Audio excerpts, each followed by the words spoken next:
Hello. হ্যাঁ, কেমন আছেন? কেমন আছি ভালোই, আপনি কেমন আছেন? বন্ধু আছি।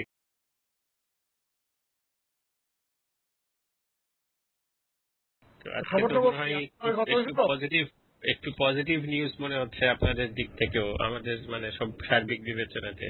কি? এই যে সাহারা খাতুনকে যে সরাইছে, ইটস ভেরি গুড আচ্ছা। নিউজ আসলে। হ্যাঁ। এবং যারা দিতে সে হচ্ছে তাদের সাথে অনেকেরই অ্যাক্সেস ভালো আছে কাজেই, এবং উনি তো অলরেডি ইনফরমালি আইসিটির কন্ট্যাক্ট পার্সন ছিলেনই। হ্যাঁ। তো এটা পজিটিভ হবে। পুলিশ প্রসিকিউটরদের মানে যারা ওই আর্মি আইনজীবী টাইপের পরিষদ যারা যে ধরনের একটা যারা চিপে ধরেছিল আইসিটি কে, মানে এটা হোম মিনিস্টার আর ছোট আইনমন্ত্রীর যৌথ প্রচেষ্টা, সেটা একটু দেরি হয়ে গেছে। এটা অনেক আগে হলে ভালো ছিল, বাট এই লাস্ট মোমেন্টে যতটুকু করা যায় ততটুকু হবে আর কি, উইচ ইজ গুড। মানে I think it's very good news. এবং আমি প্রিটি শিওর যে মালুম ভাই এবং অন্যরা অনেক হ্যাপি হবে আজকে এই মানব মুহূর্তে। আরামে ঘুমাইবে। হ্যাঁ আরামে ঘুমাইবে। হ্যাঁ, মানে এই এক্ষুনি গাড়ি টাইনে নেয়, এক্ষুনি এইটা করে, এক্ষুনি ওইটা করে। হ্যাঁ, এই টাইপের যে, এবং এদের যে কিছু কিছু সিকিউরিটি যারা ছিল, যারা ওই এই আর্মি টাইপের আইনজীবীর কনটেক্সট থেকে, মানে দুজনই আর্মি আইনজীবীর লোক আর কি, সারা খাতুন আর ছোট মন্ত্রী। অন্তত এখন একটাই ছোট মন্ত্রী থাকবে, তার যে বড় ক্ষমতা সেটা, রিয়েল ক্ষমতাটা হাত থেকে ছুটে গেল আর কি। ইটস ভেরি গুড নিউজ আর কি, আইসিটির জন্য ভালো নিউজ আর কি। দেখা যায় এটাকে আমরা কিভাবে ব্যবহার করা যেতে পারে আর কি, এবং কি হয়। আর ওইদিকে ইউনিভাইকেও খুবই ইম্পর্টেন্ট একটা দায়িত্ব দিয়েছে ইনফরমেশনে। ওনাকে দিয়ে দুইটা কাজ করাইতে হবে। একটা হচ্ছে যে ওই ইনফরমেশনের উপরে বা ওয়েবের উপরে একটা পলিসি গভর্নমেন্ট খুব ইদানিং একটা তৈরি করতেছিল, যেটা নিয়ে আমরা খুবই ওয়ারিড ছিলাম। সেটা প্লাস হলো ইনফরমেশনকে আসলে ইনফরমেশন মিনিস্ট্রিটা সবচেয়ে কম করছে আর কি, আইসিটির পক্ষে প্রচারণার জন্য সবচেয়ে কম ব্যবহৃত হয়েছে। এবং গভর্নমেন্ট কিছুই কাজ করে নাই, মানে লয়ের কাজ, কিন্তু এটার প্রচারণার কাজটা তো আসলে ইনফরমেশনের কাজে। এইটা এই দুটো কাজ এই বাইরে দিয়া, মানে ওনার ঠিক মতো যদি বোঝানো যায় যে এটা কত ইম্পর্টেন্ট, এবং এটা উনি বুঝবে। উনি যে স্টেটমেন্ট করতেছে সেগুলো থেকে, আর উনি জানে এইসবগুলা, এই ইস্যুগুলা জানে। বিভিন্ন ব্যাপারে ওনার সাথে আমরা আইসিটিতে আমাদের কনসার্ন গুলা শেয়ার করছি, আমিও বিভিন্ন সময় শেয়ার করছি। কাজেই মানে he is aware of it, এবং এটাও ভালো হয়েছে। কাজেই এটাতে আমি মোটামুটি হ্যাপি আছি আসলে, যে দুইটাই গুড নিউজ, এবং দুইটাই খুব কি মিনিস্ট্রি দেওয়া হয়েছে। আমি তো মনে করেছি ওনাকে বলছে ডাক টাক টাইপের কিছু একটা দিয়ে দিবে আর কি। ইনফরমেশন দিয়ে এটা ভালো করছে। আর সবচেয়ে ভালো করছে যে মহিউদ্দিন খান আলমগীরকে দিয়েছে যে হোমটা, ভেরি গুড নিউজ। আর এর মাঝখানে বোধহয় মালুম ভাইয়ের সাথে আপনার কথা হয়েছে বোধহয়, তাই না? আমার হ্যাঁ, ওই তো ওই 24 দিন না বুধবার দিন হয়েছে কোর্টে। কিন্তু ওরা তো থাকে একবার আপনার সাথে কথা বলার কথা আর কি। আমার লোক এই বন্ধ করার কথা হয়নি। অন্য কথা হয়নি না? না। আচ্ছা, উনি কতগুলা রিয়েল ভ্যালিড কোশ্চেন রেজ করছে আর কি। হ্যাঁ, উনি যেটা বললো, আমার নোটসটা আমি বের করি। উনি বলেছে যে ওনার মেইন কনসার্ন শফিউল্লাহ সম্পর্কে হচ্ছে, আপনি যেটা বলছেন সেটা উনি এগ্রি করে আর সবকিছু করে আর কি, কিন্তু শফিউল্লাহ সাহেব কিন্তু আসলে মনে রাখতে পারেন না কথাবার্তা, এবং ওনার বোধহয় এই টাইপের কিছু একটা সমস্যা আছে।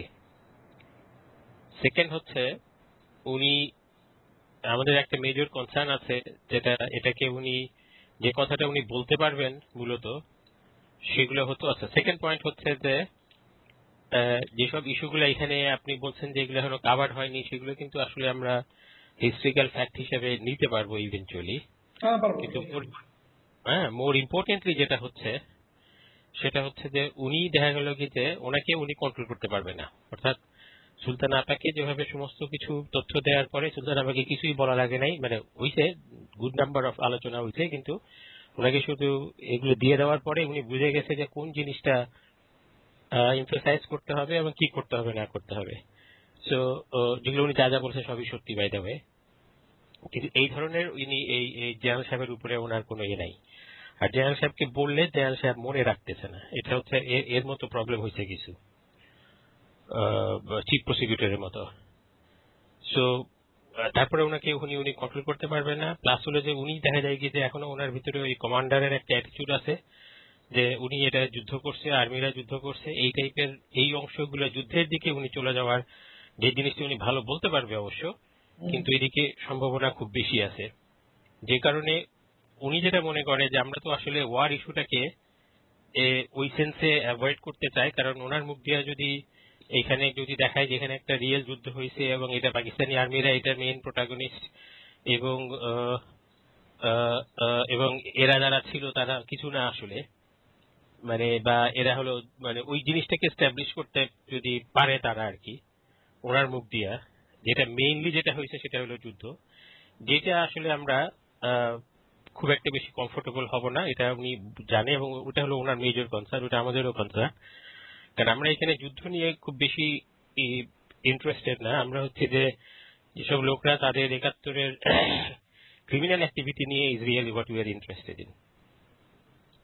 ওটার ওয়াইডার পার্সপেক্টিভ কি ছিল, তখন বড় একটা যুদ্ধ হচ্ছিল, তার ভিতরে তারা ছোট ছোট প্লেয়ার ছিল কি ছিল না ছিল, সেগুলো কিন্তু আসলে মানে বড় যুদ্ধ বড় প্রেক্ষিতে কিন্তু ইম্পর্টেন্ট না। এবং আমরা এটাকে ঠিক আপনারা হয়তো বা লেখার সময় হয়তো বা কোনো এক পর্যায়ে লিবারেশন ওয়ারের কথা তো আসবেই, কিন্তু ওই সেন্সে একটা ওয়ার তো চলতেছিল, কিন্তু ওয়ার আর ক্রাইমের ভিতরে যে ডিফারেন্স মানে তফাৎটা আছে সেই জিনিসটা হলো আমাদের মেইন কনসার্ন। কাজে আমরা ওয়ারের উপরে এমফেসাইজ দিয়ে যাচ্ছি না, যেহেতু আমরা আসলে ওয়ার ক্রাইমটাকে খুবই ডেলিভারেটলি এবং খুব মানে লিগেলি কারেক্ট লিগেল রিজনে আমরা এক্সক্লুড করে রাখছি, এবং আমরা কাউরেই এদেরকে ওয়ার ক্রাইমের কাউকে কোনো চার্জ করা হয়নি আর কি, এবং কোয়াইট ভ্যালিডলি চার্জ করা হয়নি। তো সেই কারণে ওয়ারের ইস্যুগুলা উনি হঠাৎ উত্তেজিত হয়ে যেতে পারে আর কি, ওনার ধারণা যে উনি ওই জিনিসগুলো উনি একটু জোরে সোরে বলে দিতে চাইতে পারে আর কি। আর সার্বিকভাবে ওনাকে যেহেতু উনি বলতেছেন যে আমি যে নিয়ন্ত্রণ করতে পারবো না, এইটা হচ্ছে ওনার মেইন কনসার্ন। এখন এটার পরিপ্রেক্ষিতে উনি আমাদেরকে বলছে যে আপনারা একটু চিন্তা করেন যে এটা কি মানে আপনারা যদি বলেন বা যদি রিয়েলি প্রয়োজন হয়, যদি আমরা এটাকে অন্য আদারওয়াইজ কোনো কাভার করতে না পারি এইসব ঐতিহাসিক ঘটনাগুলো, তাহলে হয়তো বা ওনাকে আনতে যদি হয় আপনারা বলেন, তাহলে আমরা হয়তো ওনাকে আনবো। কিন্তু মানে যদি না হয় তাহলেই সবচেয়ে ভালো হয় আর কি। কারণ উনি বলতেছে যে আমরা বরঞ্চ ওনাকে যদি আমি না আনি তাহলে সেক্টর কমান্ডার ফোরামস এর অন্যান্য যারা আছে তাদেরকে বোঝানো যাবে, ইনক্লুডিং খন্দকার সাহেবকে, যে কেন ওনাকে আনা হয়নি আর কি, এবং সেটা উনি বলে আমি এটা ম্যানেজ করতে পারবো। কিন্তু এনে ফেললে তখন ওনাকে আমি ম্যানেজ যদি না করতে পারি, এই যদিও ওনার সাথে উনি বলতেছে যে আমাদের সম্পর্ক খুবই ভালো এবং ইত্যাদি ইত্যাদি, কিন্তু উনি ওনার ওই কমান্ডারের ভাবটা থেকে যাবে আর কি, এবং থেকে যেতে পারে, এবং এটা কি জিনিস যে কি বলবে শেষকালে তখন দেখা গেল কি যে আমরা মানে কোনো খুব বেশি লাভ হবে না, কিন্তু পটেনশিয়াল প্রবলেমে পড়ে যেতে পারি। এটা হচ্ছে ওনার মেইন কনসার্ন। এটা ওনাকে আপনার তো কমিউনিকেট, আমি তো বললাম যে আমি তো কালকে অর্থাৎ গতকালের কথা, যে গতকালে তো আপনার সাথে যোগাযোগ হবে না, আপনি এটা ওনাকে মেসেজটা দিয়ে দিয়েন। তো উনি বোধহয় সময় মানে সুযোগ পাইনি নাকি। সময় আছে, বড় দেবে, সেটা ঠিক আছে। আচ্ছা, কিন্তু আমার কি জানেন, আমরা তো নিতে পারি ঐতিহাসিক ফ্যাক্ট হিসেবে, কিন্তু যদুপুর পাঠটা অন্য কোন উইটনেসের মুখ দিয়ে, উনি না হারুন হাবিবটা সাক্ষী আছে কিনা আমি জানি না, হারুন হাবিব যা এখন সেক্রেটারি, এরা যদি একসাথে কেউ বলে এই একটা দুটা সেটেল থাকলে একটু ভালো হতো। একটা দুইটা জিনিস আমি চিন্তা করতেছি যে আমি তো এখন সাক্ষীগুলো পুরোটা দেখি নাই, দেখলে যেমন ধরেন কি যে মুনতাসির মামুন টাইপের ওনাদেরকে দিয়া মানে ওদের রি এক্সামিনেশনে কিছু যেগুলো গ্যাপ হয়ে গেছে সেগুলোকে আনা যায় কিনা আর কি, এইটা দেখেন। আর এটা আপনি যেটা বলছেন যে আর কি আছে তা জানি না, আমি লিস্ট তো আমার কাছে নাই আর কি, আই ডোন্ট নো এক্স্যাক্টলি আর কি আছে, এবং এটা ডেফিনেটলি আমি আবার এটা আলোচনা করবো। এটা উনিও কিন্তু ক্লোজ করতেছেন আলোচনাতে, উনি জাস্ট বলতেছে যে এটা ওনার কনসার্ন গুলো উনি রেজ করতেছে, যে উনি বলছে যে সেটা আমি বলছি যে তো আপনি যেটা বললেন সেটা কিন্তু আমাদেরও কনসার্ন, যে আমার ওই কালকে সেদিন পরশুদিন খুবই ভালো লাগছে, আমি রায়হানকেও বলছি আর কি, যে মালুম ভাই একদিন পরে আমাদের তো কিরকম একটা ধারণা ছিল আর কি, কিন্তু মালুম ভাই এখন আমি বুঝছি যে মালুম ভাই কিন্তু আইসিটি আইনটা এবং এই আমাদের হোল প্রসিকিউশনের স্ট্র্যাটেজিটা রিয়েলি বুঝে গেছে। মানে এটা ইভেন